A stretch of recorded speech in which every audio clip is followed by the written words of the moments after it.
break the monopoly of bourgeois liberals by way of politicizing ordinary people, working classes.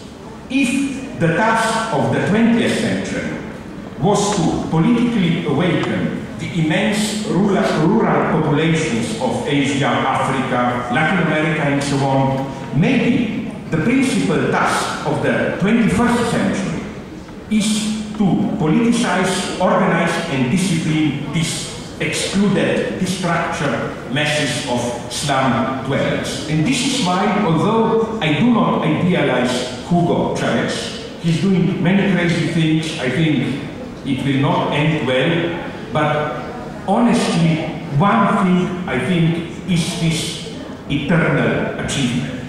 For the first time, he really politicized the excluded. Not in this humanitarian way, rich ladies going there, sympathizing, how horrible is our rich society is starving them. He mobilized them, included them into a political process.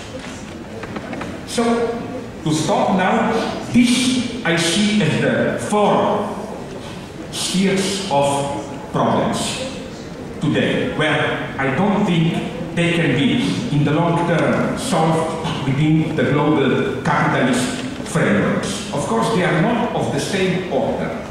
The first 3 concern, again, what Hart and Negri call commons, the shared substance of our social being. First, we have the commons of culture, what some people call socialized cognitive capital, language, communication, education, and so on. Then we have the commons of external nature, our natural environment, threatened by pollution, exploitation. And then the commons of internal nature, the biogenetic inheritance of humanity. Now, in the remainder of my talk, I want to focus on ecology. Why? Not because it's the most important one, not necessarily, but because I think that it's maybe the crucial example of ideological struggle today. Why? My thesis will be very radical. On the one hand, the problem is absolutely a real one. My God, we are talking about survival of humanity. On the other hand, ideology reigns in today's ecology. Namely, let me clarify here things. What is ideology? Ideology are not crazy abstract ideas which obfuscate real problems. The power of ideology is that it deals with very real problems, but gives them, how should I call it, mystifying twist or spin, in the sense we talk today about spin doctors and so on. So that's the seduction of ideology, no? When you attack an ideologist, he will say, but don't you see that these are problems? Let me give you, before I go on to ecology, let me give you another example. Tolerance. I am more and more tempted to reject the very notion of tolerance. Why? Of course, on the one hand, it designates a real problem. Namely, when I attack tolerance, people immediately attack me. Are you crazy? But don't you see intolerance, racism, sexism, and so on? Don't you see that this is a problem? Yes, but what I claim, let's go to racism. What I claim is that it's not self-evident to reformulate, to perceive the problem of racism as a problem of tolerance. And here is ideology. Listen.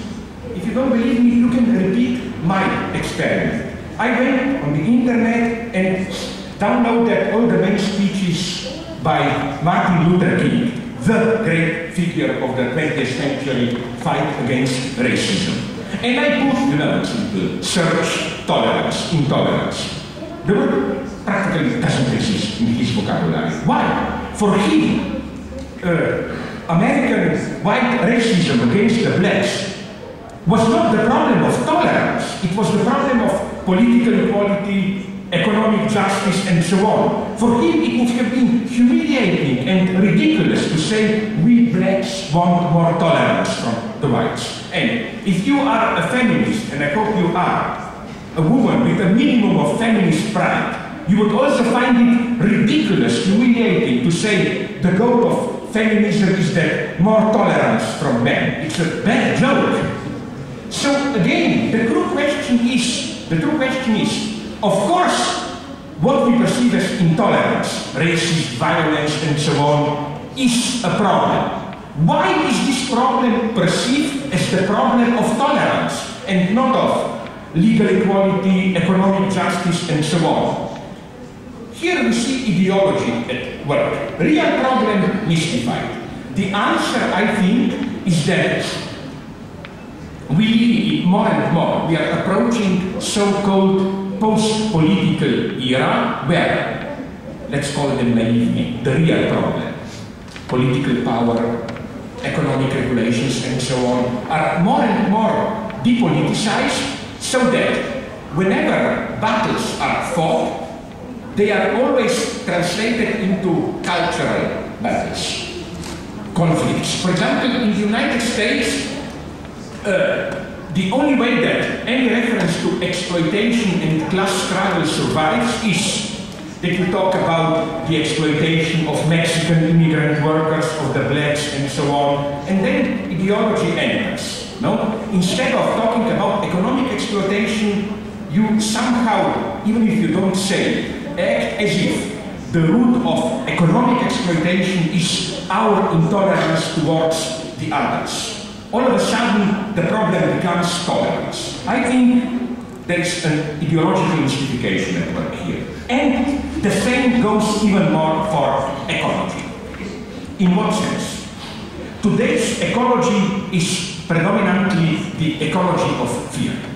And as such, it fits perfectly today's politics, which is a politics of fear. As you also learned, I think, in your last elections and so on. Today we have this anonymous, expert, technocratic, post-political administration. If you want to move a step over it, to introduce what once was called passion into politics, the only way, which unfortunately even the left follows, is to evoke some kind of a fear. Fear of immigrants, fear of terror, fear of natural catastrophes, whatever you want. It's fear. You can gather and mobilize people through fear.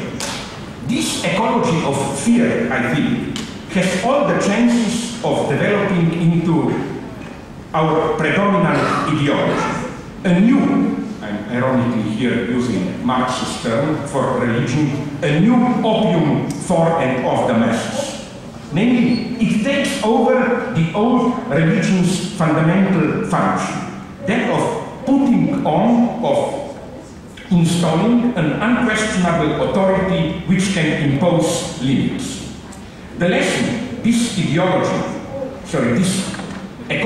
of fear is constantly hammering is our finitude.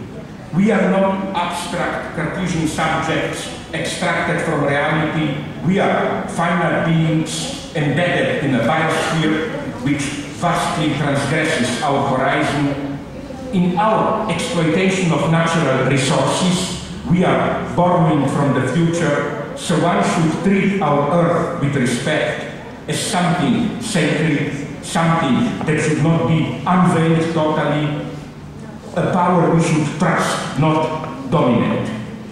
This is why, although ecologists are all the time demanding that we change radically our way of life, underlying this demand is its opposite. A deep distrust of change, of development, of progress. Every radical change can generate unintended catastrophic consequences. It is, I think, this distrust which makes ecology the ideal candidate for hegemonic ideology, since it echoes the anti-totalitarian distrust of